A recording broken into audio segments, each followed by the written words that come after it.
Assalamualaikum warahmatullahi wabarakatuh. Apa kabar sahabat muslim semuanya? Semoga Allah senantiasa melimpahkan rahmat dimanapun sahabat muslim berada. Pada kesempatan kali ini kami akan mengungkapkan sebuah kisah tentang perjanjian Sunan Gunung Jati dengan Ratu Pantai Selatan. Seperti apakah kisahnya? Simak video ini hingga selesai. Sunan Gunung Jati sebagai salah satu wali Songo ternyata pernah membuat perjanjian dengan Ratu Pantai Selatan. Kisah perjanjian Sunan Gunung Jati dan Ratu Pantai Selatan tersebut melibatkan anggota wali Songo yang lainnya, yaitu Sunan Kalijaga. Kisah bermula ketika Sunan Kalijaga sedang bertapa di tepi sungai. Tiba-tiba muncul seorang wanita berwajah cantik.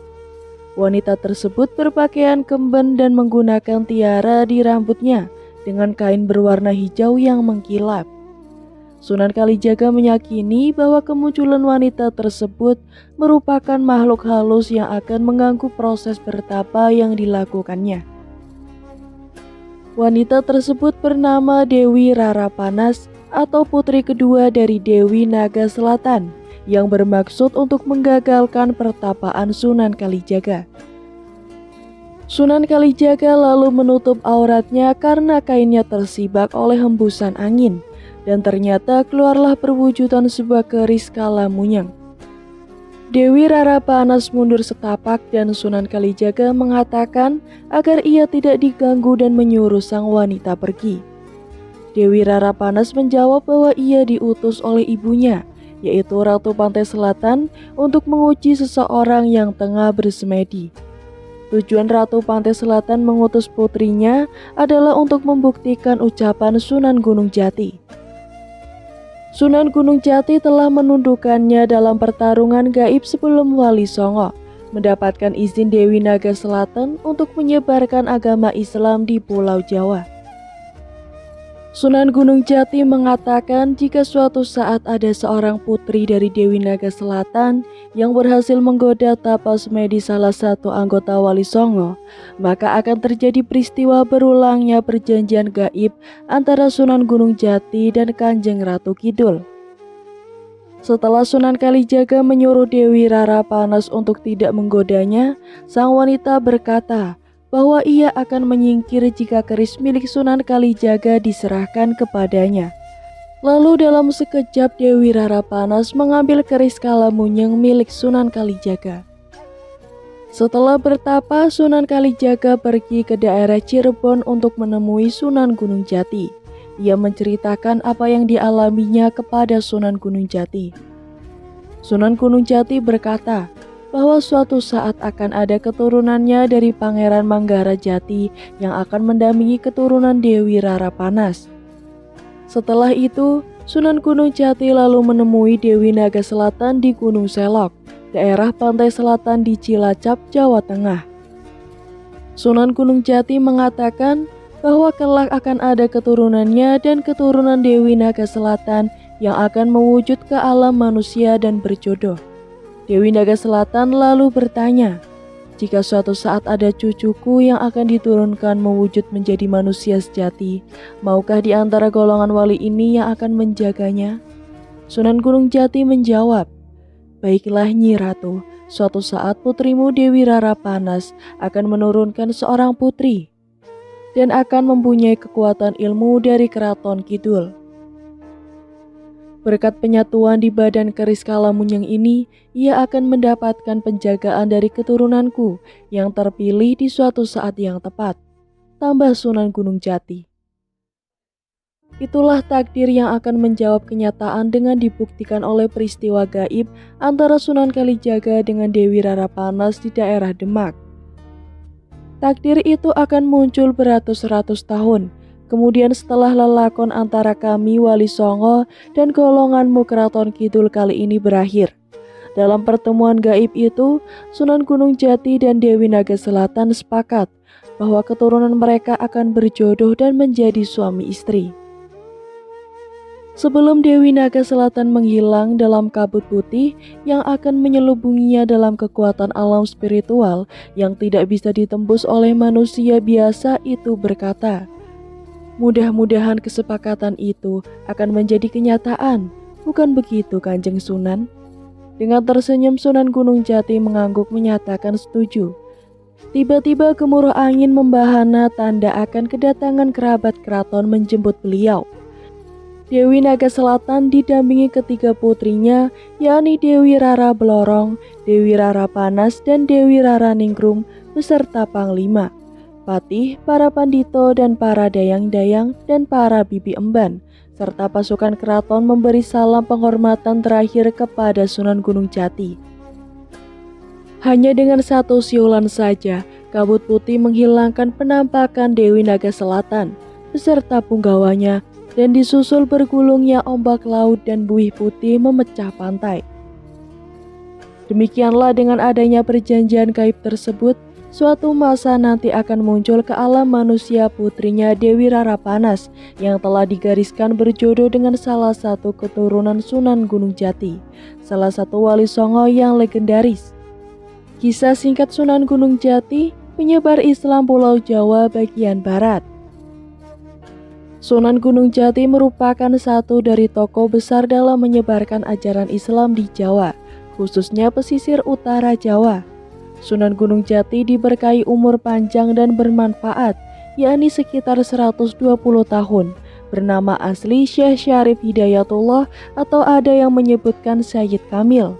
Selain di Cirebon, beliau juga melakukan dakwah di Kerajaan Pajajaran, Galuh hingga Banten. Syarif Hidayatullah lahir pada tahun 1448 Masehi dari pasangan ulama Abdullah bin Ali Nurul Alam Nasab dari pihak ayah yang berurutan dari Abdullah bin Ali Nurul Alam bin Jamaluddin Al-Husain hingga sampai Rasulullah Shallallahu Alaihi Wasallam di Kairo, Mesir. Silsilah nasab itu berdasarkan kitab Negara Kertabumi. Sementara ibunya bernama Nyai Rara Santang, adalah putri dari Raja Pajajaran Sri Baduka Maharaja Prabu Siliwangi. Sang ibu kemudian memeluk Islam dalam gelar Syarifah Mudaim. Syarif Hidayatullah menjadi Raja Cirebon usai menggantikan kakak ibunya, Raden Walang Sungsang. Beliau tiba di Cirebon 1470 Masehi pada usia 22 tahun. Dan dilantik menjadi Raja Cirebon pada 1479 Masehi dengan mendapatkan dukungan dari Kerajaan Demak. Penobatan menjadi Raja Cirebon ini membuat Syarif Hidayatullah diberi gelar Maulana Jati yang kemudian dijuluki Sunan Gunung Jati. Catatan sejarah banyak yang mengungkapkan bahwa Syekh Nur Jati atau Syekh Datuk Kafi merupakan guru Sunan Gunung Jati. Sebelum tiba di Cirebon, beliau pernah lebih dulu singgah di Pasai atau pesisir utara Sumatera untuk memperdalam Islam. Saat masih di Mesir, Sunan Gunung Jati belajar Islam kepada ayahnya dalam ulama-ulama di Timur Tengah. Sementara Syekh Nur Jati merupakan guru dari Pangeran Cakrabuana, paman Sunan Gunung Jati. Syekh Nur Jati adalah penyebar Islam pertama di Cirebon dan Sumedang, Jawa Barat. Sunan Gunung Jati menikah dengan Nyi Ratu Jati, anak dari Syekh Nur Jati, dan dikaruniai dua putra yakni Pangeran Jaka Kelana dan Pangeran Brata Kelana. Kemudian pernikahan selanjutnya dengan Nyi Mas Pakungwati, putri dari pamannya sendiri yakni Pangeran Cakrabuana. Pernikahan ini membuat kerajaan Cirebon menjadi berbasis Islam setelah Syarif Hidayatullah diangkat menjadi Raja Cirebon. Saat menjadi raja, beliau meletakkan asas-asas Islam. Pada masa itu Sunan Gunung Jati diangkat menjadi Dewan Dakwah Wali Songo untuk menggantikan Sunan Ampel yang wafat. Pernikahan selanjutnya dengan Nyi Kawungaten, seorang adik dari penguasa lokal Banten, dengan memberikan sepasang putra-putri yakni Ratu Wulung Ayu dan Maulana Hasanuddin. Ratu Wulung Ayu lalu mengikuti suaminya ke India, sedangkan Maulana Hasanuddin meneruskan dakwah Islam dengan mendirikan kerajaan Banten dan menjadi raja pertama. Sunan Gunung Jati juga diketahui pernah menikahi wanita Tionghoa bernama Ong Tien dan berhasil mengajaknya memeluk Islam. Hal ini dipertegas dengan keberadaan keramik bercorak Tionghoa di makam Sunan Gunung Jati. Pernikahan tersebut berawal dari sebuah tantangan yang diberikan oleh Kaisar Cina yang berhasil dijawab oleh Sunan Gunung Jati. Awalnya Kaisar Cina menganggap jawaban itu salah dengan mengusir beliau. Namun pada akhirnya jawaban itu terbukti benar dengan menyusul Sunan Gunung Jati untuk menemuinya. Selain itu, beliau juga berhasil mengajak seluruh prajurit perang Kaisar Cina yang jumlahnya ribuan untuk memeluk Islam. Dakwah Sunan Gunung Jati berfokus di pesisir Pantura dari Cirebon hingga ke barat Pulau Jawa, termasuk Sunda Kelapa atau Jakarta.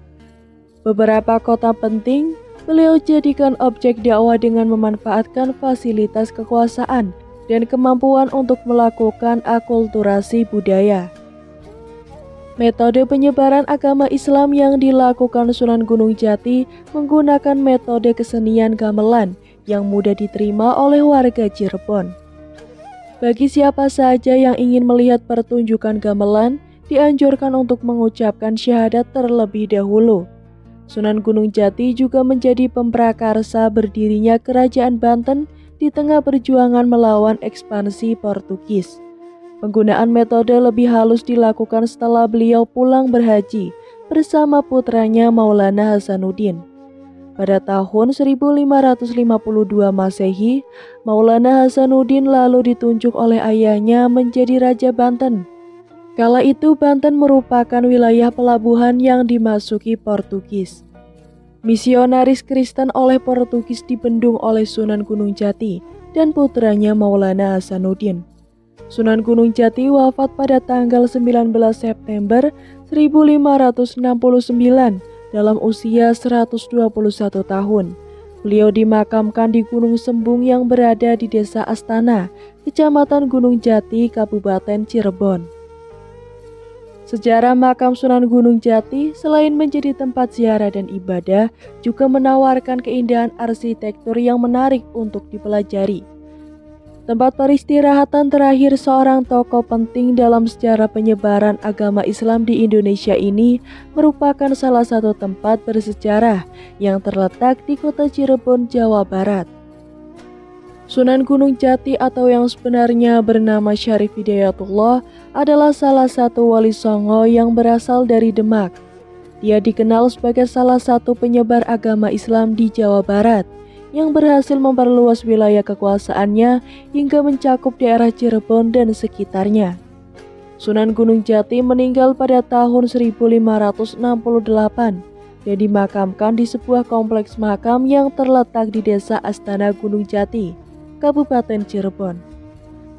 Makam Sunan Gunung Jati menjadi salah satu tempat ziarah yang populer di Cirebon. Makam ini dihiasi dengan berbagai ornamen seperti kubah dan menara. Kubah makam yang berbentuk kerucut dan terbuat dari marmer putih menjadi salah satu ciri khas arsitektur Islam di Timur Tengah. Di dalam kompleks makam ini juga terdapat sebuah menara dengan 4 penjuru yang digunakan untuk menunjukkan arah kiblat dan melambangkan 4 mazhab Islam. Di sekitar makam terdapat kolam dan taman yang menambah keindahan dan ketenangan di lokasi tersebut.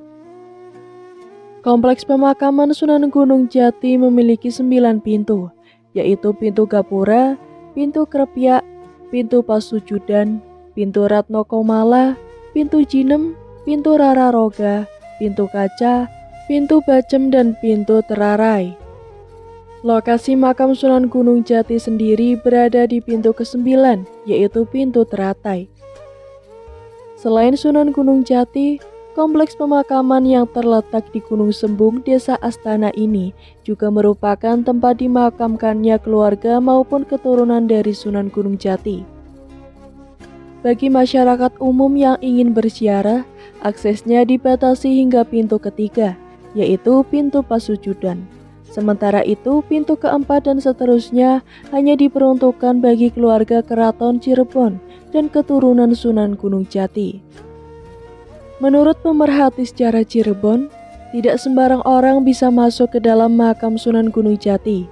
Salah satu alasannya adalah karena di dalam kompleks pemakaman tersebut terdapat benda-benda berharga yang memiliki nilai sejarah. Demikianlah penuturan turun-temurun dalam babat Tanah Jawi mengenai awal lelakon mulia di Tanah Jawa. Dan demikianlah sejarah makam Sunan Gunung Jati, tempat yang bisa dijadikan sebagai tempat ziarah dan wisata religi. Sekian dari saya, kurang lebihnya mohon maaf. Jangan lupa untuk klik like, komen, subscribe channel ini agar tak ketinggalan cerita menarik lainnya. Wassalamualaikum warahmatullahi wabarakatuh.